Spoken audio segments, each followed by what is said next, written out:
Assalamualaikum warahmatullahi wabarakatuh. Yang saya hormati Bapak M. Zidni Nafi Hasbi SE SIF ME selaku dosen pengampu mata kuliah Ekonomi Internasional dan teman-teman perbankan syariah yang saya sayangi. Di sini saya ingin mempresentasikan mengenai neraca pembayaran internasional. Dan mohon izin untuk memperkenalkan diri saya. Saya Sulistiani Ariyanti Putri dengan NIM 1921000137. Sebelum masuk ke materi, saya akan menyampaikan susunan peta konsepnya, yaitu yang pertama ada pengertian dan tujuan neraca pembayaran internasional. Yang kedua ada masalah-masalah dalam transaksi ekonomi internasional. Yang ketiga ada kegunaan analisis neraca pembayaran internasional. Dan yang terakhir ada pos-pos dalam neraca pembayaran internasional. Baik, untuk mempersingkat waktu saya akan menyampaikan materi yang pertama.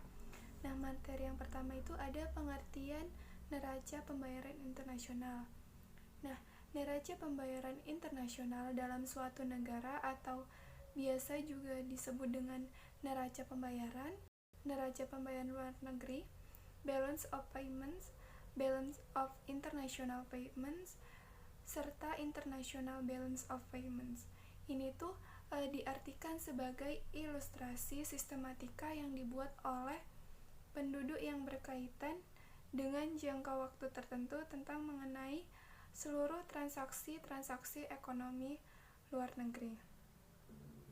Nah, untuk transaksi yang dimaksud mencakup itu dari kegiatan ekspor serta impor suatu barang dan jasa, arus masuk dan keluarnya modal, hibah, serta pembayaran transfer lain. Nah, adapun tujuan dari penyusunan neraca pembayaran ini, itu yang pertama untuk bahan pertimbangan dalam mengambil langkah-langkah pada bidang ekonomi bagi pemerintah. Ekspor-impor, hubungan utang piutang, hubungan penanaman modal, serta hubungan lainnya yang berkaitan dengan neraca pembayaran merupakan bidang ekonomi yang dimaksud. Yang kedua ada untuk bahan pertimbangan dalam mengambil kebijakan pada bidang moneter serta fiskal bagi pemerintah. Nah, yang ketiga ada untuk bahan pertimbangan dalam mengetahui pengaruh pada hubungan ekonomi internasional terhadap pendapatan nasional bagi pemerintah.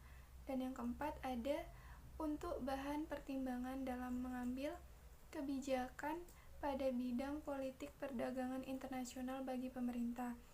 Dan yang terakhir itu ada tujuan untuk mengetahui struktur ekonomi serta perdagangan dalam suatu negara, yaitu dengan cara mengamati pertumbuhan pada neraca pembayaran. Bisa juga diketahui dengan pola umum kegiatan perekonomian suatu negara dalam berhubungan dengan negara lain. Misalnya itu saling membutuhkan sumber pendapatan nasional dari hasil ekspor produk pertanian, serta saling membutuhkan pada sumber pembiayaan investasi dari negara lain. Slide selanjutnya ada kegunaan analisis neraca pembayaran internasional. Nah, yang pertama itu ada analisis komposisi pada suatu transaksi ekonomi internasional dalam suatu negara seperti barang, jasa, maupun modal. Yang kedua, ada analisis pada negara mitra dalam suatu negara terhadap hubungan ekonomi internasional. Yang ketiga ada analisis posisi cadangan devisa dalam suatu negara yang akan memperlihatkan tingkat kesehatan ekonomi negara tersebut. Dan yang terakhir ada awalan pada lembaga donor seperti IMF guna memberikan bantuan. Sebagai contoh seperti Structural Adjustment Program yang diberikan kepada negara yang terdampak defisit NPI yang masuk pada zona terparah. Baik, slide selanjutnya ada masalah-masalah transaksi ekonomi internasional. Nah, dalam neraca pembayaran internasional, Indonesia memiliki masalah. Yang pertama itu ada neraca jasa yang seringkali defisit. Nah, defisit ini dikarenakan oleh pembayaran bunga dan utang luar negeri yang masih besar serta penggunaan pada jasa luar negeri. Misalnya itu seperti penggunaan kapal laut yang masih tinggi. Dan yang kedua ada bahan arus modal masuk dalam neraca modal yang lebih dikuasai oleh investasi portofolio, membuat posisi cadangan devisa berbahaya.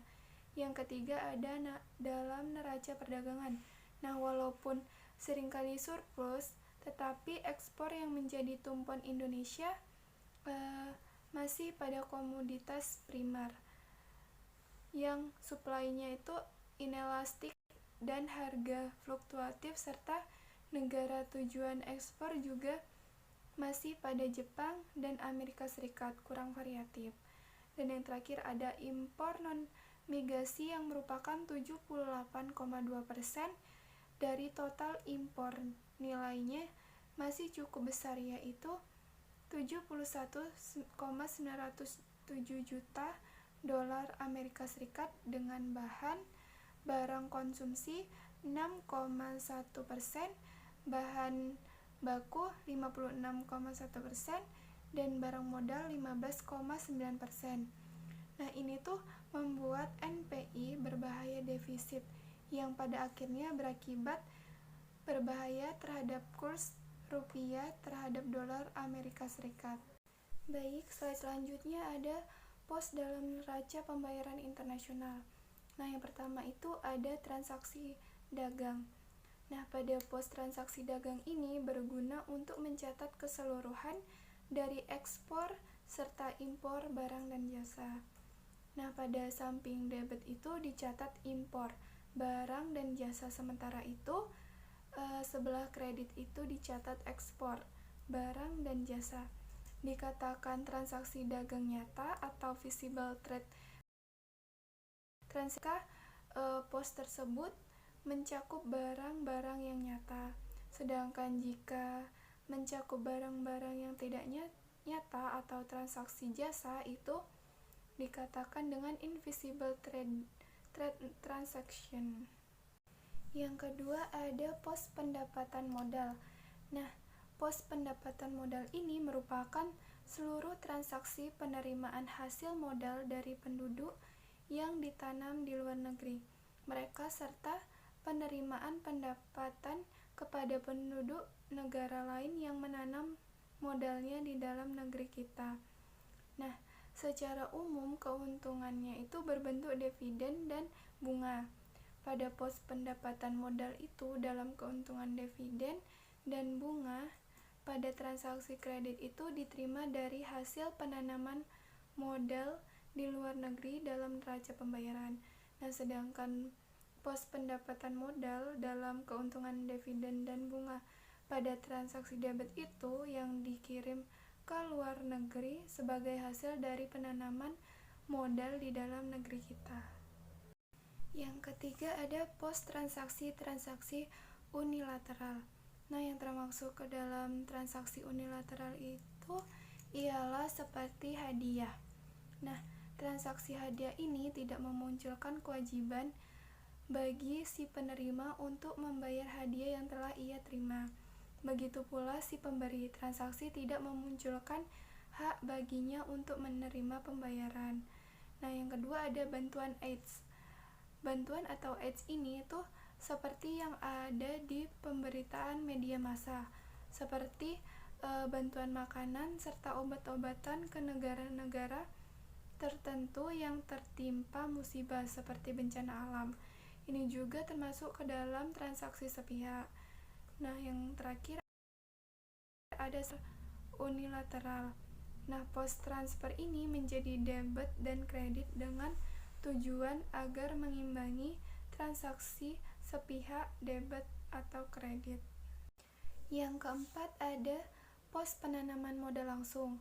Nah, pos penanaman modal langsung ini semua transaksi yang berkaitan dengan jual beli saham maupun perusahaan antar penduduk suatu negara dengan lain serta mendirikan perusahaan baru di negara lain itu termasuk ke dalam golongan pos penanaman modal langsung.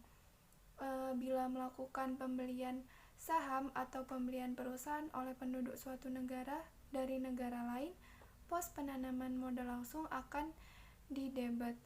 Kebalikannya, akan dikredit jika penjualan saham oleh penduduk negara lain atau ada penduduk negara lain yang mendirikan perusahaan di dalam negeri. Yang kelima ada pos hutang piutang jangka panjang. Nah, kredit yang memiliki jangka waktu lebih dari 1 tahun serta jual beli surat obligasi antara penduduk suatu negara dengan penduduk negara lain itu bagian dari pos hutang piutang panjang. Penjualan obligasi penduduk Indonesia oleh negara lain bisa dilihat pada pos hutang piutang jangka panjang dalam neraca pembayaran Indonesia pada sebelah kredit.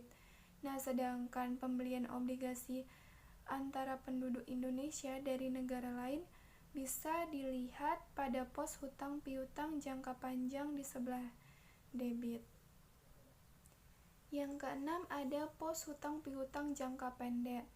Nah, kredit dengan jangka waktu tidak lebih dari 1 tahun yang pada umumnya meliputi dari penarikan serta pembayaran surat-surat wesel merupakan definisi dari pos hutang piutang jangka pendek atau short term loan. Yang ketujuh ada pos sektor moneter. Nah, suatu transaksi pembayaran yang meliputi pembiayaan terhadap transaksi yang tercatat dalam rekening berjalan seperti transaksi-transaksi perdagangan, pendapatan modal serta transfer unilateral dan transaksi penanaman modal langsung, ini tuh disebut dengan pos sektor moneter. Nah, transaksi berjalan ini menceritakan nilai bersih antara sisi kredit dengan sisi debit dari semua transaksi yang tercatat dalam setiap komponen transaksi berjalan. Dan yang terakhir ada pos selisih perhitungan. Nah, pos ini itu pos penyeimbang jika apabila nilai transaksi kredit tidak sama dengan nilai transaksi debit. Dengan munculnya pos selisih perhitungan ini, maka jumlah seluruh nilai sebelah kredit dan debit dalam neraca pembayaran internasional akan selalu balance. Sekian presentasi dari saya. Apabila ada banyak kekurangan atau penyampaian yang kurang tepat, saya memohon maaf. Saya akhiri. Wassalamualaikum warahmatullahi wabarakatuh. Terima kasih.